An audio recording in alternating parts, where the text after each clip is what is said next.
Hey guys, I'm back, welcome back to the channel, and today's video I'm going to be doing a movie review on Five Nights at Freddy's. This is an adaptation of the Five Nights at Freddy's game series. It was released in 2023. It stars Josh Hutcherson, Matthew Lillard, and Elizabeth Lale. In this movie, a man with a traumatic past agrees to take a position as a night security guard at an abandoned restaurant, Freddy Fazbear's Pizzeria, but he soon discovers that nothing at Freddy's is what it seems. And that's pretty much it, so let's start talking about the positives. And the first thing to talk about here is that this movie doesn't have the problem I was worried the FNAF movie was going to have from the very beginning. I'll word this the best I can. I was worried this movie wasn't going to work because of what FNAF already is, if that makes sense. What would this movie do with its story? Would it be a remake of the first game? Would it have new contributions to the lore? Would you have to watch this movie to understand the lore fully? Would it do stuff, with the already existing parts of the lore? And, all that stuff. I didn't know how it was going to work or if it was going to work. And I can say I think this movie made it work fairly well. Without going into specifics, it's kind of like story of the first game with basic parts of the lore added in there. So someone like me, who for context has played the first 3 games and is like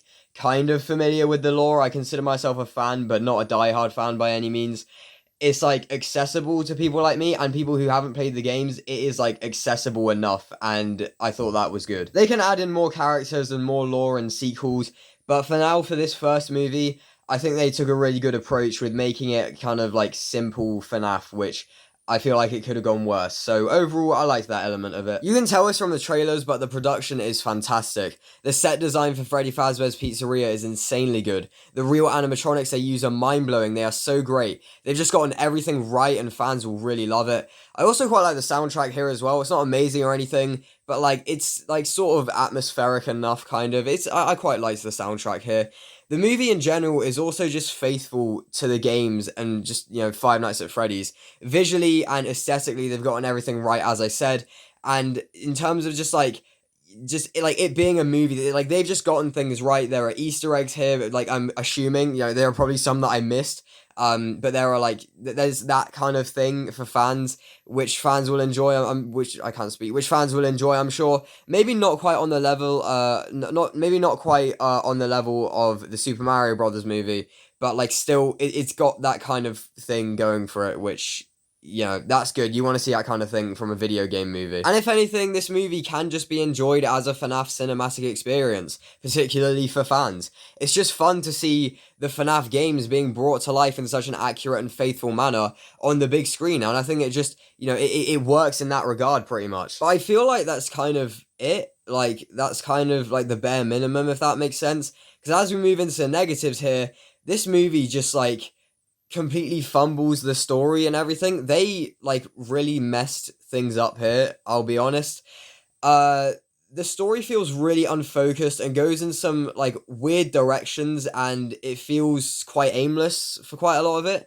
And it gets to a point where you just go come on, it's it has a simplistic concept, Five Nights at Freddy's, especially when they are using FNAF simplicity or the basics of FNAF for this movie, and they still manage to mess it up. What you want from a Five Nights at Freddy's movie like this is Five Nights at Freddy's. And this movie barely delivers Five Nights at Freddy's. It does deliver it in a few scenes, but this is kind of like Cocaine Bear, I think, where you get what you pay for, but not nearly on the level you want it to, because the movie is too busy focusing on other stuff for too much of its runtime. Additionally, the movie completely lacks scares or atmosphere. It's not scary, and the thing that, one of the things that was so amazing about the first FNAF game is the atmosphere.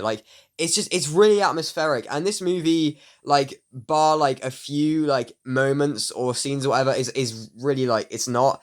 And additionally, this movie just has no idea how to handle tension whatsoever, which the first FNAF game seriously did. What was another thing that was just so great about it was the pacing of it, and the tension and the way as it gradually got harder, and it got scarier as it went along. This movie just doesn't do anything like that whatsoever. It has no idea how to handle that kind of thing. Another thing this movie has no idea how to handle whatsoever.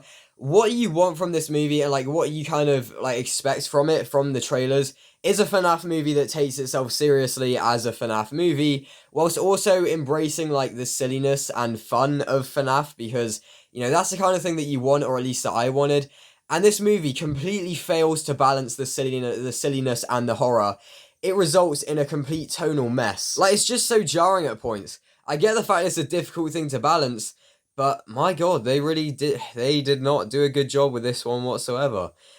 The movie's performances as well are nothing to rave about. They're not terrible generally. They're not terrible, but they are quite weak overall. That's just something I noticed while watching it. The performances are not very good in general. And this is what I just didn't want to end up saying this in this review, but like I feel like I kind of have to. There's just like genuinely not enough of what you go there for. It's a movie a lot more focused on characters and story than you might expect, which is fine, and it allows you to kind of, you know, like understand the characters and like get involved with the characters. I don't know what, like how to say it, like, you know, there's a way of saying it. You know, it like the characters are fleshed out and the story is and everything like enough, which is like, you know, in general like quite a good thing, but it just like it's at the expense of Five Nights at Freddy's. Like I wanted Five Nights at Freddy's when I was watching this, and I'm sure everyone watching it is gonna want to see Five Nights at Freddy's stuff, you know, the stuff you expect from it.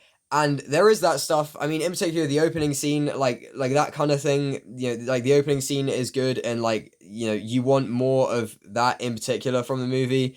I just don't really know anymore. I feel like there really was not enough of it, and yeah, overall, it was underwhelming to say the least. That's pretty much it. Watch us continue the trend of video game movies from this year, where the critics generally don't like it, but the audience loves it. The Rotten Tomatoes score for this hasn't come out at the time of filming this, but watch the critic score be like 40s to 60s, and the audience score be like 99%, like with the Super Mario Brothers movie and Gran Turismo, that kind of thing. But, you know, I was quite underwhelmed by this movie. I've said what I need to say about it. This is just my take on it. I think fans will love it. I have seen quite a bit of divide among fans actually so far, but in general, I think fans will be satisfied with this one. But maybe I'm wrong. I don't think I will be though. Anyways, I'm going to give Five Nights at Freddy's a 5.5 out of 10. I'm giving it slightly higher than I would because the production and everything is so good. And you can tell there was so much love and care put into certain elements and not as much love and care put into other elements. Anyways, that's just my opinion. Thank you very much for watching this review. This is my final movie review, talking over a black screen with the poster on screen, hopefully. So, there you go. Thank you very much for watching this review. If you did enjoy, please remember to like, comment, share, and subscribe if you want to. If you have seen this movie, feel free to let me know your thoughts on it in the comments below. Thank you very much for watching, and until next time, bye-bye.